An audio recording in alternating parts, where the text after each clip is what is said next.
Olá, um bom dia. Plebiscito 2011. O Bom Dia Pará recebe esta semana os presidentes das frentes pró e contra a criação do estado do Tapajós e pró e contra a criação do estado do Carajás. A Rede Liberal e a TV Tapajós, afiliada da Rede Globo na região oeste do estado, exibem a série para todo o Pará. A entrevista terá a duração de 10 minutos com prorrogação de 30 segundos. Por ordem de sorteio, na presença dos representantes das frentes partidárias, João Salame, da Frente a Favor da Criação do Estado de Carajás, será o entrevistado de hoje. Obrigado pela sua presença aqui no Bom Dia Pará, deputado. Obrigado também, um bom dia.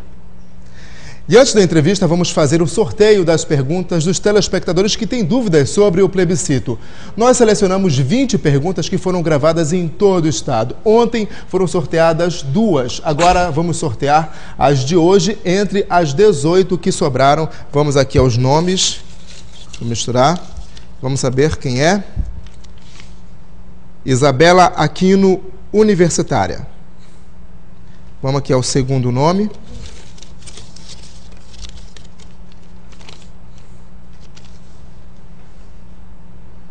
Josafá dos Santos, músico. As perguntas dos telespectadores serão feitas durante a entrevista. Deputado, seu tempo passa a contar a partir de agora. No dia 11 começa a campanha no rádio, na TV. Quais os argumentos que vocês vão usar, no caso, a sua frente, em defesa aí da criação do estado de Carajás? O Pará tem 4 problemas graves. É muito grande, tem muitos problemas, a população cresce muito e o dinheiro tem pouco dinheiro para investir. Um exemplo agora recente. Nós vivemos o problema da greve dos professores, que prejudica muito a população, pois as crianças ficam sem aula. O próprio governo reconhece que não tem como pagar o piso nacional de salários, uma diferença de R$60 apenas, pagar R$ 1.187, não tem dinheiro para isso.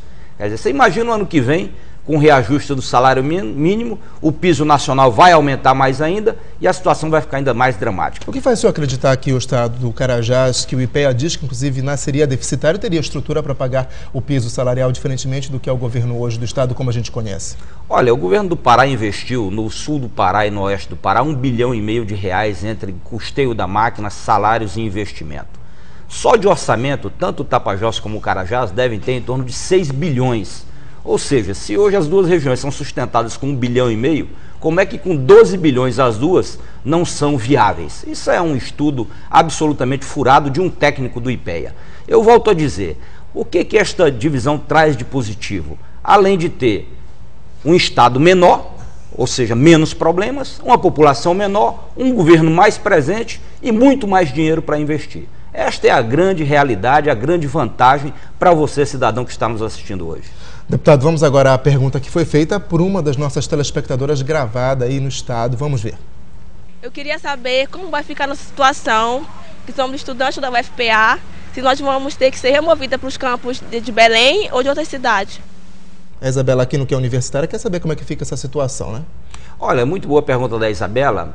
A exemplo do problema dos universitários, tem o problema dos servidores públicos. Nada muda. Quer dizer, quem está lá na região do Carajás vai continuar na região do Carajás, quem está na região do Tapajós, quem está no Novo Pará. Mas esses campos estão hoje ligados, deputados, à Universidade Federal do Pará. Seria criada uma nova universidade? Uma nova universidade. E aí seria remanejado? Essa é uma outra vantagem. Cada estado é obrigado, por lei, a ter a sua universidade própria, a sua universidade federal. E o universitário, ele continua na sua universidade. Lá vamos ter a universidade, ao invés de ser um campus como é hoje, vai ser uma universidade, é muito melhor. O funcionário público da mesma maneira, ele tem o direito de optar com todos os seus direitos preservados, onde que ele quer ficar. Se ele está trabalhando lá na região do Carajás, se ele quiser, ele continua no estado do Carajás. Se não, ele pode optar e voltar para o estado do Pará com todos os seus direitos preservados. Nada muda. Pelo contrário, com os novos estados, como já aconteceu em outros estados que foram criados, até algumas vantagens são dadas para os servidores que queiram ficar nos novos estados.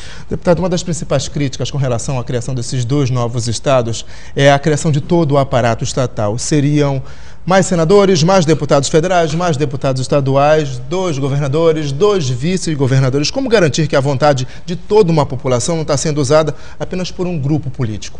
Essa é uma boa pergunta. Em primeiro lugar, eu não conheço estado que não tenha governador. Tem estado, tem que ter governador, tem que ter deputado, tem que ter senador, isso é da democracia.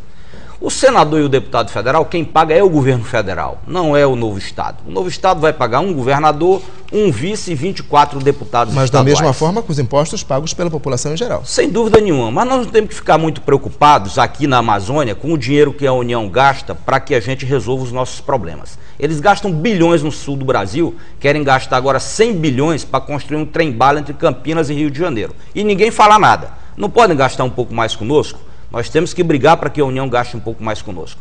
Mas o que eu queria te dizer, João, é que apesar desses um governador, um vice e 24 deputados estaduais, nós teremos 4 mil professores, 4 mil policiais, 1.000 médicos, defensores, promotores, delegados, juízes, enfermeiros. Isto não é gasto, isto é investimento. A população precisa desses profissionais para poder melhorar a sua qualidade de vida.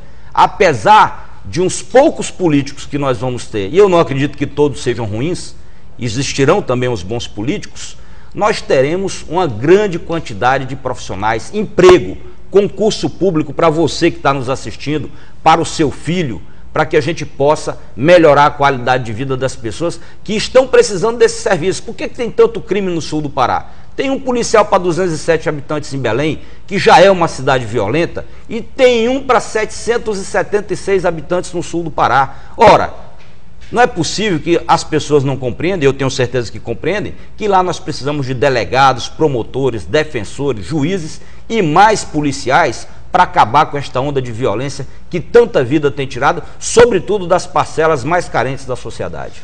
Deputado, hoje uma das maiores fontes de renda do futuro estado de Carajás, no caso, é a extração mineral. A gente tem ali a reserva de ferro, no caso, a mina de Carajás, mas a gente sabe que, apesar dela criar empregos em quantidades e números totais, esse número não é tão significativo. Como é que vocês pretendem melhorar essa situação, já que muito do emprego que é ofertado lá é mão de obra mecanizada, não há um grande número, uma grande oferta? Como é que vocês pretendem melhorar essa situação da oferta de emprego? Você disse um negócio sério, quer dizer, o minério lá, além de gerar pouco emprego, porque quase tudo é mecanizado, não gera imposto algum. Quer dizer, apenas alguns royalties, muito pouco diante dos problemas que a mineração gera. É até uma preocupação de pessoas que vão perder essas minas. Essas minas têm gerado muito pouco imposto para o Pará. Nós temos que trabalhar para verticalizar a nossa economia, para fazer com que o minério de ferro seja beneficiado e não exportado in natura, como ele é exportado hoje, sem gerar emprego nenhum. Temos que investir com os recursos adicionais que vão existir do Fundo de Participação do Estado, muito mais dinheiro do que hoje é investido pelo governo do Pará nas duas regiões, para poder fazer com que a cadeia do boi produza uma indústria do couro, produz laticínios, verticalizar, incentivar ainda mais a nossa economia para que a gente possa gerar empregos. Investir em infraestrutura, nossas estradas estão todas ao buraco, investir na estrutura hospitalar, com isso também gerando empregos na área da saúde, na área da educação, de tal sorte, com a criação de universidades, com mais escolas técnicas, com mais escolas de ensino médio. Tudo isso vai gerar uma gama de emprego enorme para fazer com que a gente não dependa apenas da mineração. Deputado, a gente está tentando aqui tirar as dúvidas do pessoal de casa, dos telespectadores de todo o estado do Pará, e a gente fez aquelas perguntas em todo o estado. A gente tem mais uma, vamos saber agora qual é a pergunta do seu Josafá dos Santos, que é lá de Parauapebas. Quem vai arcar com as despesas para montar a infraestrutura dos novos estados? Quem vai arcar no caso? Se fala muito no governo federal de um aporte de recursos, inclusive seria negativo o Estado nos primeiros anos, se fala nisso. Não é verdade, volto a dizer, primeiro que o governo federal não banca Estado algum criado, isso é uma falácia, bancava os territórios federais, os estados novos não. Eu volto a dizer, o sul do Pará recebeu pouco mais de 800 milhões de reais em 2010 para custeio da máquina, ou seja, manutenção dos hospitais, das escolas, salários e investimento. O oeste do Pará, pouco mais de 600 milhões, ou seja, 1,5 bilhão as duas regiões. Só de fundo de participação dos estados, as duas novas unidades, os dois novos estados, vão receber 3,3 bilhões, ou seja, mais do que o dobro de tudo que o estado do Pará gastou lá. Ainda tem ICMS, PVA, SUS, Fundeb. A arrecadação vai crescer porque nós vamos montar a nossa máquina de arrecadação. E a lei é clara, você não pode gastar mais de 50 e poucos % com o pessoal, quer dizer, não dá para fazer essa farra que acham que vai ser feito com político, com o pessoal. Tem a lei de responsabilidade fiscal. E mesmo gastando 60% de tudo que vai ser arrecadado, ainda sobra muito mais dinheiro do que o governo do Pará investe hoje nas duas regiões, porque o governo do Pará efetivamente não tem dinheiro. Volto a dizer, está aí a greve dos professores. Para chegar no piso nacional falta R$60. E o governo diz que não tem dinheiro para aumentar em R$60 o salário dos professores. Deputado, com essa divisão, o Pará que restaria, né? Não vai ficar sacrificado nessa situação toda? O Estado, aqui é produzido, o recurso, o dinheiro que fica é produzido por serviços. E serviços, eles saem, eles são voláteis, eles podem deixar o Estado a qualquer momento. Não ficaria uma base econômica muito frágil? De jeito algum. Volto a dizer, vai ter um governo para uma área menor e mais dinheiro para investir. Só para você ter uma ideia, o FPE do Pará, que foi de 2 bilhões e 900 milhões de reais em 2010, vai passar para 2 bilhões e 600 milhões. Ou seja, uma redução de 300 milhões. Mas vai deixar de gastar com os dois estados que vão se emancipar 1,5 bilhão. Ou seja, o novo Pará vai ganhar 1 bilhão e 200 milhões só nesta continha básica. Significa 6 vezes mais o que o Pará tem para investir hoje. Então, nós temos que entender que vai ter muito mais dinheiro por uma área muito menor. Nós temos que perder o medo. Esta aqui é a realidade. Os outros estados perderam o medo. Todos têm um índice de desenvolvimento humano melhor do que o Pará. Saiu agora o índice de desenvolvimento municipal da Federação das Indústrias do Rio de Janeiro. O Pará só ganha do Alagoas. É o penúltimo. Tocantins, Goiás, Amapá, os dois Mato Grosso, todos estão melhores do que o Pará. Olha, essa história com a elite nossa vive metendo medo, fazendo terrorismo, difundindo informações que não são verdadeiras, é a mesma que dizia quando durante 3 eleições seguidas um trabalhador tentou se eleger presidente. Dizia que o Lula, se você tivesse 2 casas, ia te tomar uma. Se você tivesse 2 carros, ia te tomar um. Isso não aconteceu, o Brasil melhorou muito porque o povo perdeu o medo. Vamos perder o medo e criar os novos estados. Muito obrigado pela sua presença aqui. Amanhã a entrevista será com Lira Maia, presidente da Frente a favor da criação do Estado de